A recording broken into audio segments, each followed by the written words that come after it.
Saya selama itu 6 tahun jadi asisten pastor, khusus untuk penyembuhan. Di situ saya mulai terpukul. Saya mikir, kenapa ya? Oh iya, saya seorang Katolik.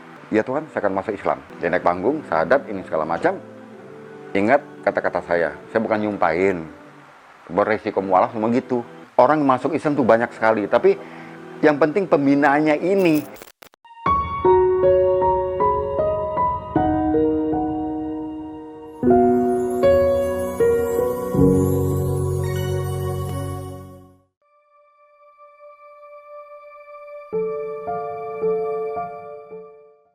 Saya selama itu 6 tahun jadi asisten pastor, khusus untuk penyembuhan. Dari jam 9 pagi saya standby sampai jam 3 pagi, tiap hari.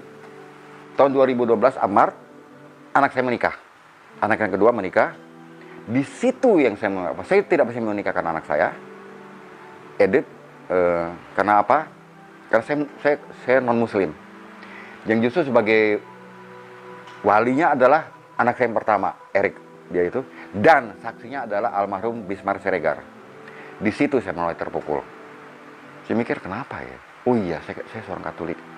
Dengan catatan satu, istri sama anak saya dari awal muslim.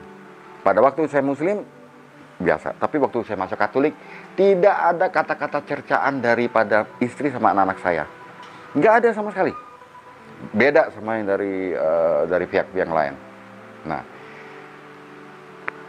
mereka tetap sama. Tapi waktu itu, sudah itu saya bermikir, saya berdoa, ya Tuhan, saya akan masuk Islam. Sebab itu semua istri sama, bukan karena apa-apa, karena apa? Di sini saya merasa terpukul dalam hati. Kembali hati loh, itu benar terpukul benar. Kemudian wakil keluarga kami, Pak Bambang Sudianto, dia adalah ketua DKM-nya Masjid Al-Usa. Saya bilang, Pak Bambang, saya mau masuk Islam. Tolong Pak Ustadz, syahadat. Untuk apa? Saya mau pelajarin.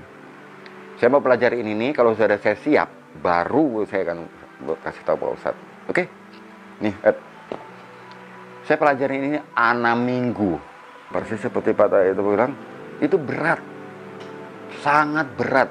Aku asyhadu la ilaha illallah. Saya bersaksi dengan nama Allah. Dengan nama Allah ya, penting loh. Jangan main-main, itu saksi atas nama Allah loh. Dan saya bersaksi tiada Tuhan selain Allah, dan bersaksi bahwa Nabi Muhammad SAW. Itu bersaksi loh, jangan main, itu sumpah ini. Itu hijab kamu di akhir hidup kamu itu ditanyain. Wow, 6 minggu saya pelajarin, insya Allah saya siap. Itu saya pegang. Udah, Pak Ustadz, saya siap. Oke. Enggak syahadat, sekarang udah mulai muslim.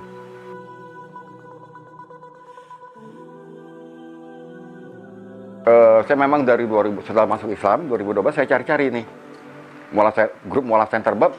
Kenapa? Waktu pertama saya masuk jadi Islam, oke, asyhadu la ilaha illallah, udah selesai.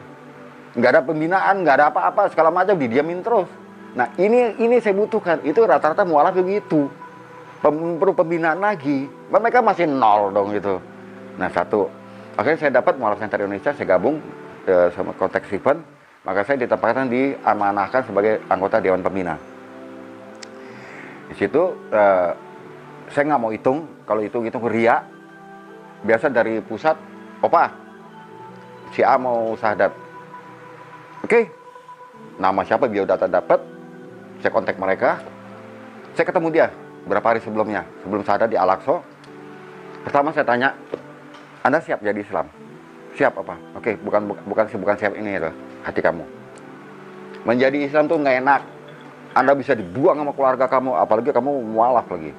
Kamu bisa dibunuh, kamu bisa ini, bisa kamu tidur di gelandangan, bisa itu. Enak, mau apa tidak? Jangan main-main jadi Islam itu loh. Rata-rata semua saya tanya begitu. Bapak saya pahitin, jadi jangan hanya di lip service saja.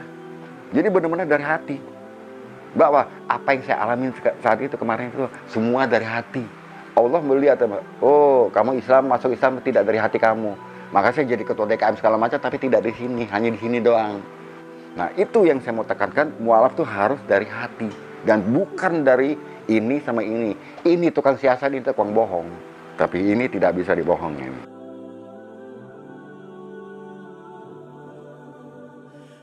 Wah, saya nggak mau hitung. Hanya Allah yang Maha tahu. Dan selalu kalau saya mau di syahadat, memang ada sama teman-teman ada yang pakai ini, salaman langsung. Tapi kenapa kalau saya maunya apa? di masjid, tempatnya lebih suci. Kedua apa? Keinginan saya apa? Berbagi pahala kepada orang lain. Udah itu aja deh. Misalnya kan disaksikan orang banyak orang kan gitu. Wah itu alangkah indahnya kalau saya dapat pahala dibagi ke orang-orang yang sekitarnya juga gitu.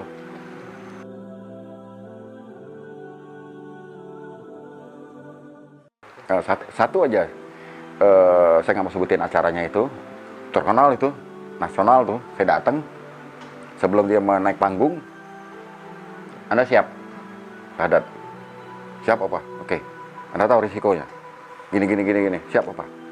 Dia naik panggung, syahadat, ini segala macam. Ingat kata-kata saya bukan nyumpahin, beresiko mualaf semua gitu. Innalillahi, akhwat di akhwat. Saya lost kontak, tapi terakhir saya dapat kontak bahwa dia sudah bukan dibunuh ya, dan sudah dikucilin sama keluarganya. Dan saya kontak juga, tapi ada juga yang lain saya sama Hendra. Alhamdulillah Hendra yang maju akhirnya ke salah satu mualaf yang mau nikah. Hendra yang maju ke orang tuanya ini baru non muslim. Hendra yang maju minta izin, kami secara baik-baik gitu, kita nggak mau cara perang, cara gitu. Tapi tetap akhirnya dibiarin. Tapi akhirnya kita tidak disuruh masuk, disuruh keluar. Tuh Hendra sama saya. Ada lagi tapi diterima orang tuanya, bahkan waktu anaknya menikah dia hadir. Nah, itu saya benar-benar saya sangat salut. Padahal dia orang tuanya tuh non muslim. Saya sangat hormat itu. Terutama akhwat itu. Makanya sebelum orang tuh syahadat, selalu saya bilang, ingat, sebelum Anda mengucap syahadat, itu jangan main-main loh. Ini bukan mantra loh, bukan itu musyrik mantra. Tapi itu kata-kata sumpah loh. MC ini akan jadi media dakwah. Dan akan menjadi, kenapa? Rata-rata orang banyak mualaf, Stephen ya, tahu persis berapa jumlahnya, itu banyak, sangat banyak. Orang masuk Islam tuh banyak sekali, tapi yang penting pembinaannya ini. Jadi orang habis syahadat itu jangan didiamin lagi toh, dibina lagi mereka dan dikontrol. Bukan kontrol mau kepo segala, enggak, tapi dituntun lagi mereka sampai benar-benar Islam itu kafah. Jadi salah satu hambatan di jalannya, ya ini nih. Nah ini salah satu.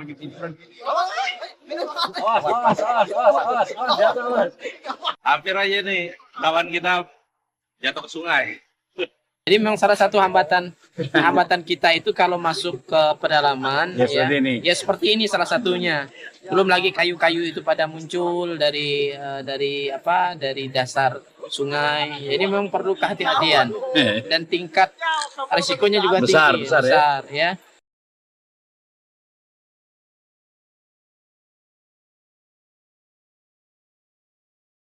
Ya begini kondisi ketika kita masuk ke pedalaman Sinten Kalimantan Barat, kita memang harus bisa membaca kondisi sungai, kondisi alam. Kalau pada saat air naik kita aman, pada saat air surut maka kondisinya kita harus berhati-hati.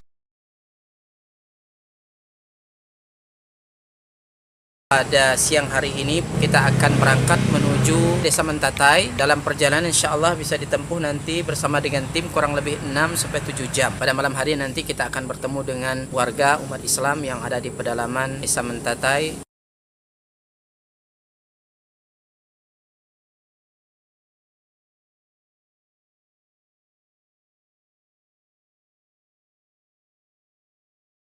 Alhamdulillah sudah kurang lebih 600 mu'alaf yang masuk Islam dengan asbab dakwah ini. Dan tentunya ini tidak hanya sebatas mereka memeluk Islam, tetapi masih banyak PR-PR yang harus kita selesaikan. Dalam hal ini kami membina mereka membutuhkan Al-Quran untuk kita sampaikan kepada mereka yang menjadi sarana mereka dekat dengan Allah Subhanahu wa Ta'ala.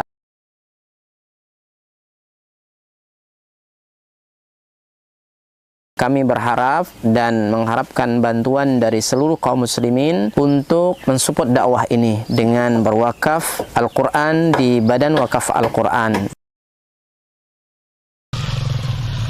Luar biasa.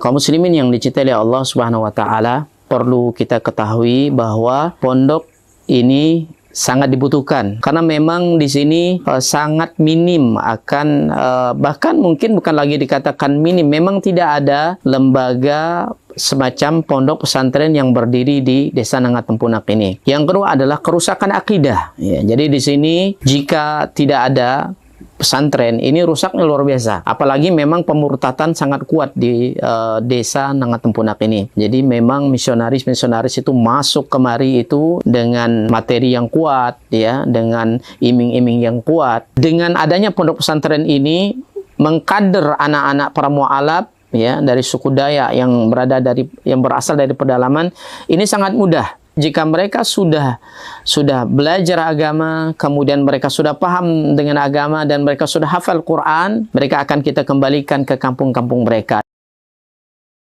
Kita sekarang sambil melihat lahan atau tanah yang akan kita bebaskan untuk pembangunan atau perluasan pondok tahfiz Quran Cahaya Tempunak.